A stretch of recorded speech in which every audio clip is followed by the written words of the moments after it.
Hi, everybody.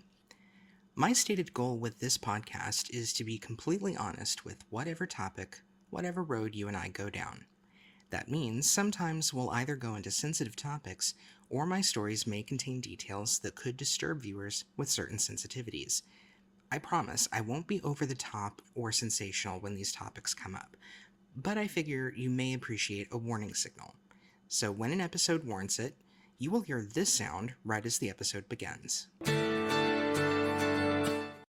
Now that we understand the ground rules regarding episode content warnings, I would like to present to you a content warning. The following episode explores elements of the supernatural involving a person's death. There will also be mentions of injuries and bodily harm resulting from a violent car crash. If you're sensitive to those topics, you may want to listen with caution. Thank you. With that out of the way, my name is Chase McPherson.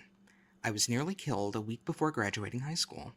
I think a ghost saved my life.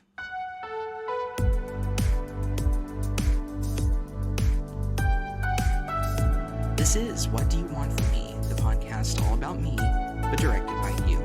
You tell me what aspects of my life you want to hear about, and I attempt to entertain you for a short while. The week before each episode is recorded and released, I post a Twitter poll with a random group of possible topics and majority rules. This past week, I decided a fun game would be to present my topics as a series of emoji strings.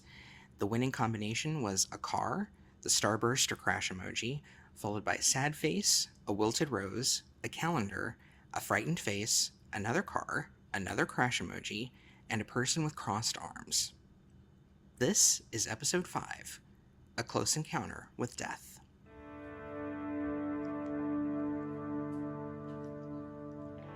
Our story starts on the first night of football season 2002. It was a mildly temperate Friday evening in early September.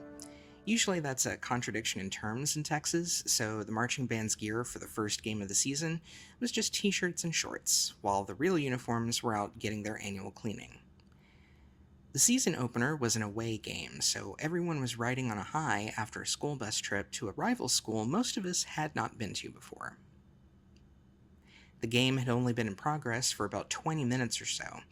I'm not a football fan, and I was only marginally interested in the music we were playing in the stands, so in between songs I was just off in my inner imaginary world, mainly just planning things to do on the computer that weekend, I'm sure. But hearing the suppressed sobs of the only girl in our percussion line snapped me out of my trance. I tried to ask what was wrong, but she was too choked up. She excused herself out of the stands and hurried to meet her mom, who was waiting out by the stadium gates. I scanned our part of the arena. The age of the cell phone had just started in our rural area, and a lot of them were out. There were murmurs throughout the bleachers, the kind you'd hear if one of our players was injured out on the field and the medic was looking them over. But all of our players were fine. Our coach and my band director were in a huddle. I was confused. Those two keystones of Friday night never intersect. What was going on, I wondered. One of the other percussionists tapped me on the shoulder with his drumsticks. "They're saying Luke's dead." Luke was who you might call our big man on campus. He wasn't a football player, already making him somewhat of an enigma for BMOC status, but everyone loved him despite not having an athletic presence. He was bright, he was well-mannered, he was the son of our elementary school secretary. He got on famously with everybody, so everybody knew in just a small series of text messages when he was killed in a car crash an hour or so away back at home. 15 minutes later, in a surreal exchange, members of the other band lined up to pat us on the back and offer us condolences as we packed up our gear and went back home. The game went on, although no one on our side had the heart. It was an easy win for the home team. The secretary and my grandmother were really tight since they worked a lot together. As it was the secretary's discretion who to call in when substitute teachers were needed, Nana was almost constantly working. So it was no surprise that during the time the family was out of pocket mourning and planning a funeral, she and I were at their house a lot, organizing things, taking care of tasks as they came up. They really relied on each other during that time. day or so after the funeral, I started noticing a bit of a tickle, a tingling sensation, across my right shoulder. For all I know now, it may have been a symptom of early developing diabetes. For all I knew then, I was just having the so-called growing pains. But every time I had that sensation, one of the first images in my head would be something about Luke. The week where we rode in the same car to school together because Nana's car went out and the secretary took us in. The time he performed at the school's Fall Harvest Festival doing rope tricks, somewhat unwillingly as the song Should Have Been a Cowboy played on the PA system. Seeing him in the hall. Pictures of him in the yearbook. But then the tingle would go away, and so would the thoughts of Luke. But at least once, every 2 or 3 weeks, for the better part of a year, that tingle would come and go. We now fast forward a year. It's now the 3rd week of May, 2003, a week or so away from my graduation day. My grandmother had just bought me a brand new Gateway laptop as a graduation gift. I had been bringing it to school for the last few days, showing it off, doing my homework on it, struggling in secret to tap it into the school network, but never mind. We were in Nana's replacement car for that 1970-something Cutlass that I mentioned had gone kaput on us. It was a 1970-something Cadillac. There was no air conditioning in it, so the windows were down slightly as she was driving us to school. I had the laptop open, playing music I had been ripping from my CD collection. The radio didn't work either. We were about 2 miles out from reaching campus when I happened to look down at my seatbelt, and I noticed a tiny but fat spider crawling up my seatbelt. I'm terribly arachnophobic, and the thing my brain CSI-style zoomed in on were the green fangs this thing seemed to have. I'm sure it was as harmless as most other spiders are, but the green fangs started to make me sweat and whimper. "For heaven's sake, Chase," my grandmother said, as she often did in these kind of occasions, "just shoo it away." To do that, I unbuckled my seatbelt, with the intention of knocking the seatbelt outside the window. Nana was still focusing on me, and the spider, and the seatbelt. What she was not doing, in that instance, was noticing that we were veering sharply to the left of our lane on County Road 42. We sideswiped the utility pole, the angle and force of which accordioned the driver's door over my grandmother's left arm, pinning it in place. It also bent the brake pedal, rendering it useless, and wedged the gas pedal all the way to the floor. At this point, my eyes and brain did that thing where you don't blink and you see what's coming at you, while time slows to a menacing and heart-dropping degree. We were told later the car essentially did a 720-degree spin as it went back onto the roadway, then soared off the road into a culvert about 300 yards past the pole we hit. As I mentioned, this was a mid-70s car, which meant there was no safety glass. I stared and watched as we landed in the culvert and the hood of the car peeled backwards and through the windshield. The rearview mirror popped away and struck me across the forehead. Silence. Maybe a bird or two tweeting in the distance. The smell of leaking and smoking car fluids, broken glass, and Texas countryside pasture. I looked to my left. "Are you okay?" I asked. "No," she said. "My arms are broken."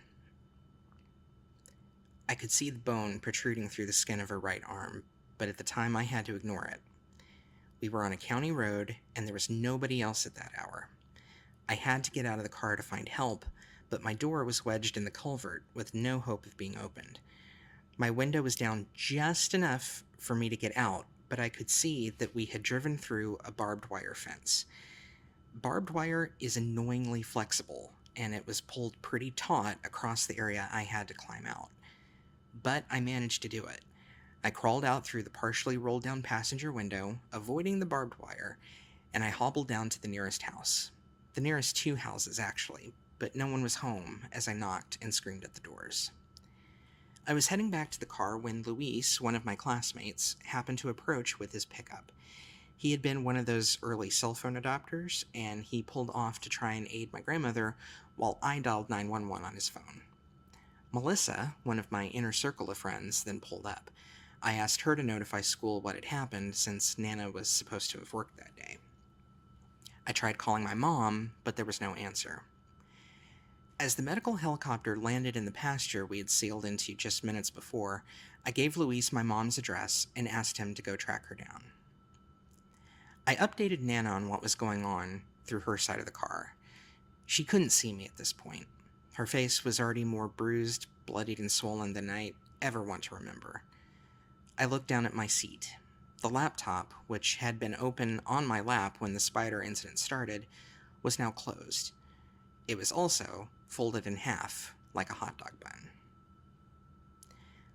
A fire engine finally arrived, and the first thing they saw was the driver's side door folded in upon itself about 3 times. The second thing they saw was my grandmother's left arm, now shattered and wedged within those folds. The jaws came out, and the doctors on the helicopter declared my grandmother a trauma alert, which meant we had to be choppered into the nearest trauma center hospital, which was nearly 70 miles away in Temple, Texas. She was heavily sedated by the time I got to see her in the ER, while I was waiting for my own doctor to come back with my x-ray results. The doctor had me recount what happened. "And you didn't have your seatbelt on?" he asked. "No, I was trying to flick the spider off at the time." "Boy," he said, which would have annoyed the hell out of me had I not been on a pretty good dose of Vicodin by that point, "by what the EMTs told me, you should have gone straight through that windshield or into that car's hood as it was coming up. It's amazing to me you only have a broken clavicle. You have a minor contusion across your shoulder as well, about where the seatbelt would have held you back. That's why I was asking." He indicated with the butt end of his Bic pen the area he was talking about. It was the exact same area I had been feeling those tingling sensations, the sensations that had triggered my memories of Luke. I was taken back home to recover, home alone, while my mom stayed in Temple to watch over Nana. I had a long string of visitors over the 3 days, mostly staff from school, including the elementary school secretary, Luke's mother, who had made me a large steak dinner. "I just don't know what I would have done if I'd lost the 2 of you," she said. At that moment, I was convinced. Luke saved us. At bare minimum, he saved me. The bruise in the exact area where I'd been feeling that odd sensation, the fact the doctor said it seemed I'd been held in place to prevent going through the windshield, it's one of those otherwise unexplainable situations.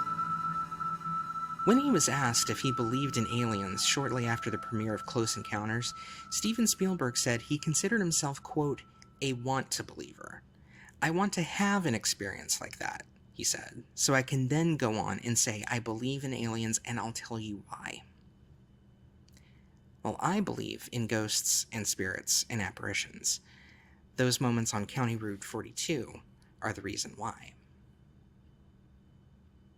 A week later, graduation day. My grandmother apologized to me and said she wouldn't be attending the ceremony. Her face was still pretty battered in. Her nose had been broken, and she had pins put in to help set her broken arms back into place. She didn't want to be seen like that. I understood, and I apologized for the phobia of spiders with green fangs that started the whole thing in motion in the first place. I sat on the football field at our ceremony, my right arm in a sling, hidden under my graduation gown. And I listened off and on to the speakers at the podium while inside I was just thanking my lucky stars for being alive. And thanking Luke as well. That does it for this edition of What Do You Want From Me? This podcast now has an official website. You can catch up on past episodes at whatdoyouwant.info. Reach out to me on Twitter. The show's account is What Do You Want Cast. That's the letter U, not the word. And my own handle is by Chase McP. Each week following a podcast release, I post a poll with options for the next episode. And I'm always listening for what you want me to talk about next. Until next time, folks, I'm Chase McPherson. Do not take those close to you for granted, and do not close yourself off to the possibility that we're not alone on this plane, even if you can't see it. Be well.